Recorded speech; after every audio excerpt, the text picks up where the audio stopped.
We live in an era where people are more connected than ever yet lonelier than ever. Have you noticed that? A recent study in the US shows that 58% of adults say they feel lonely. And it's not just singles, many people in relationships still feel empty inside. Why? Part of it has to do with the way we date today.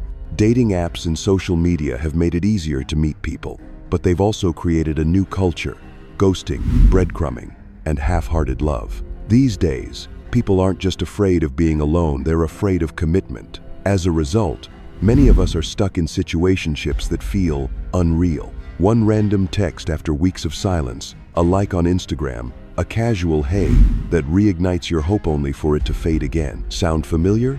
You might even be asking yourself, do they actually care? Or am I just holding on to something that isn't real?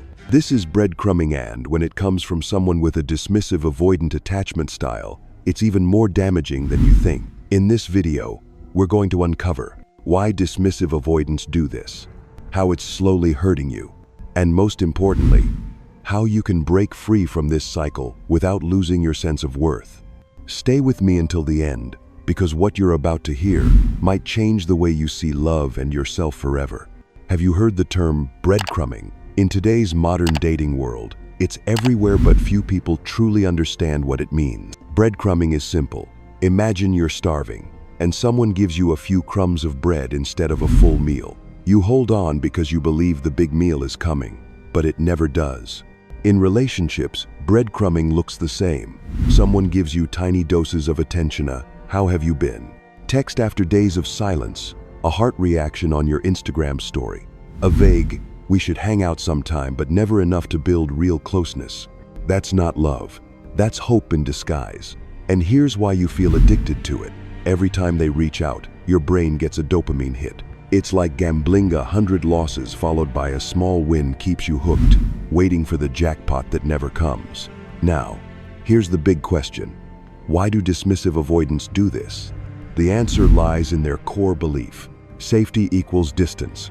Dismissive avoidants fear intimacy more than they fear losing you. When you move closer, they pull away to protect themselves from feeling controlled or vulnerable.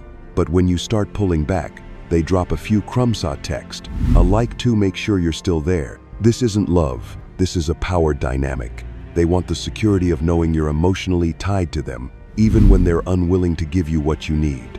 And where does this come from? Most dismissive avoidants grew up in environments where love felt dangerous or inconsistent. They learned that vulnerability equals pain. So they built walls, thick walls, that make true intimacy almost impossible. But here's the paradox. They still crave connection. So they give you just enough to keep the connection alive, but never enough to feel exposed themselves. Sound familiar? If you're caught in this cycle, remember, breadcrumbs aren't a promise, they're a pattern. Imagine walking through a desert, lips cracked from thirst. After hours of suffering, someone gives you a tiny sip of water. You drink. Relief washes over you, and in that moment you believe they'll be back with more. But they never return. That's breadcrumbing. It tricks you into believing that small gesture is a sign of something bigger coming, and that expectation is what keeps you stuck. What's happening in your brain? Every time you get that random text after days of silence, your heart races. That's dopamine, your brain's reward chemical. But here's the trap. Intermittent rewards are more addictive than consistent ones. Just like a gambler at a slot machine, you endure countless losses, clinging to that one small win that convinces you to keep playing. And you call it love. But in reality, it's addiction to hope. What's the biggest danger? It's not just the wasted time. It's the way breadcrumbing slowly distorts your perception of love. After living on crumbs long enough, you start to believe, maybe this is all I deserve. Maybe I'm asking for too much. At least they're still texting me. And so you shrink your standards. You normalize inconsistency. You silence yourself when you're hurt, afraid that speaking up will push them away. Little by little, you lose your voice in the relationship. This is how breadcrumbing doesn't just waste your time, it erodes your sense of worth, quietly and slowly. Even worse, it conditions your brain to believe love equals anxiety, waiting, hope, and disappointment. This makes you more drawn to emotionally unavailable partners because chaos feels familiar, and that familiarity keeps you far away from the healthy love you deserve. But here's the most important truth. Breadcrumbing isn't a love language, it's a warning sign. Someone who truly values you won't keep you guessing. They won't disappear and come back only when it suits them. If you're stuck in this cycle, I want you to stop and ask yourself, how much longer am I willing to starve? Am I ready to trade my peace and self-worth for a few crumbs of attention? This isn't about them anymore. This is about you and whether you have the courage to choose yourself. Do you know the cruelest part of breadcrumbing? It makes you forget you once wanted more. At first, you dreamed of a real relationship, someone who texts you good morning, remembers your birthday, talks about the future. But over time, you started lowering your standards. As long as they text me back eventually. They're busy. I shouldn't ask for too much. At least they still think of me sometimes. That's how you lose yourself. Today, we're going to change that. We'll walk through 3 steps, and each one will be a confrontation with the truth. It'll hurt, but if you want to stop suffering, you have to look straight at it. Step 1. Recognize, name their game and yours. Picture this. You open your phone, a text pops up. Hey, how are you? After 5 days of silence, your heart skips. You smile. You think, they still care. Maybe this time it's different. That's the dopamine trap. And if you don't see it, you'll fall for it forever. Write this down right now. When was the last time you truly felt loved by this person? When was the last time they consistently showed up for you? If you struggle to answer, that's your sign. Breadcrumbing isn't genuine care. It's a control mechanism based on scarcity. They give you just enough to keep you hooked, but never enough to make you feel safe. And the hardest truth, you've agreed to play the game. That doesn't make you badit, just means you've been hoping someone would become who they're not ready to be. Recognition is the first step to freedom. Step 2, set boundary. Stop eating crumbs. One night, sit in front of the mirror and ask yourself, what do I want? A real relationship or scraps that leave me up at night? Here's the truth. If you're afraid to lose them by setting boundaries, you never had them to begin with. Boundaries aren't punishment. They're a declaration of your worth. You can say, I enjoy talking to you, but this inconsistent communication doesn't work for me. If you're ready for clarity, I'm here. If not, I'm moving on. Simple, clear, no drama. And what happens next? One of 2 things. They disappear. You just escaped a toxic cycle. They step up because they know you're not a backup plan. But you must do this not to change them, but to protect your heart. Step 3, heal. Build your own safe home. Leaving breadcrumbing without healing guarantees one thing. You'll repeat it. Why? Because a part of you believes, love has to feel chaotic. I have to earn love. You need to break that belief. Here's how. Write down your vision of healthy love. What does it have? Consistency, respect, clarity. Compare it to reality. Can this person give you that? Accept the answer, even if it hurts. Then, build safety within. Learn to create joy without waiting for their texts. Surround yourself with consistent people. Practice self-love not just in words, but in actions. Set limits, rest, care for your mental health.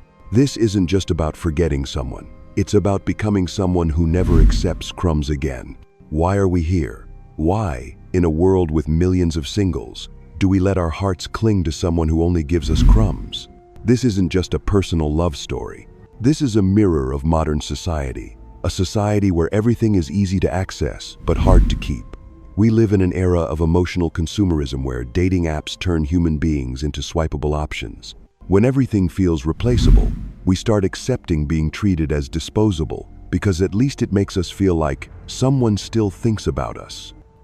But pause for a second and ask yourself, is that really connection or just a shot of morphine for your loneliness? Breadcrumbing doesn't exist in a vacuum. It's the byproduct of a culture addicted to convenience and terrified of commitment. We live in a loop, afraid of being alone, but also afraid of being tied down. And dismissive avoidants? They are the perfect poster children for this era. They show up just enough to keep you from leaving, but disappear the moment you ask for closeness. And then we start convincing ourselves, at least they text me sometimes. I don't want to seem needy. They're probably just busy. But the truth is, you're not in love with a person. You're in love with a possibility. You're in love with a fantasy of a future you hope will come. Here's where philosophy kicks in. Real love is not waiting for someone to change. Real love is freedom to be yourself while being clearly chosen by another. And you cannot have that clarity if you keep accepting ambiguity. Be honest. How many times have you paused your whole day waiting for a text? How many times have you checked your phone every 10 minutes, heart leaping at a notification only to find it's a shopping app? How many times have you blamed yourself? Maybe I text too much. Maybe I love the wrong way. Here's the truth. You're not wrong for loving. You're wrong for loving in a way that costs you yourself. Society tells you settling for less is normal. That's a lie that feeds toxic cycles. So how do you break it? By understanding this. The quality of your life is determined by what you allow. If you allow someone to feed you crumbs, you are telling the universe, I accept scarcity. And guess what happens? You'll keep receiving it, not just in love, but in work, in friendships, in everything. Boundaries aren't just a dating tool. They are a life declaration. I know my worth, and I refuse to let anyone else define it for me. Oh, you might be thinking, but if I leave, I'll be lonely. Hear this. Being lonely with the wrong person hurts more than being lonely alone. Because when you're alone, at least you still have hope for something better. But when you're in a breadcrumb relationship, you lose that hope. You live in scarcity, disguised as enough. And that is the silent death of the soul. I want you to picture this. You're standing in front of a grand banquet. The lights are glowing. Everything you've ever wanted is on that table. Care, consistency, deep love, a relationship where you are seen, heard, and chosen. But instead of walking to that table, you sit in a corner, picking crumbs off the floor. You tell yourself, at least it's something. That's exactly what you're doing when you accept breadcrumbing. You're refusing a feast to survive on scraps. And the worst part, you've convinced yourself you don't deserve the banquet. But here's the truth. You do. You always have. You just forgot. Look at your life. How many times have you delayed your dreams waiting for a text? How many opportunities have you turned down, hoping they would change? How many nights have you laid awake, asking yourself, what's wrong with me? Here's what I want you to take away today. Nothing is wrong with you. You just need to do one right thing. Choose yourself. You might hear that and think, easier said than done. And you're right. But understand this. Setting boundaries doesn't kill real love. It kills illusion. Walking away isn't failure. It's the beginning of a new chapter, a chapter where you no longer settle for less than you deserve. Make no mistake, I'm not telling you to end every relationship right now. I'm telling you to face the truth. If someone makes you question your worth every single day, that's not love. Love is not chaos. Love is not a guessing game. Real love brings peace to your heart. And if you don't feel that, ask yourself, why am I here? This is your moment to take your power back. The moment you say, I'm done with crumbs. I'll wait for the feast and I'm willing to eat alone until it comes. Because what happens when you refuse crumbs? You create space. And in that space, real love finally has room to enter. I'll end with a powerful question. Will you keep sitting on the floor, picking crumbs, or will you rise, hold your head high, and walk toward the banquet you deserve? That choice doesn't belong to the avoidant. It belongs to you. And the day you choose yourself, that's the day your life begins to change.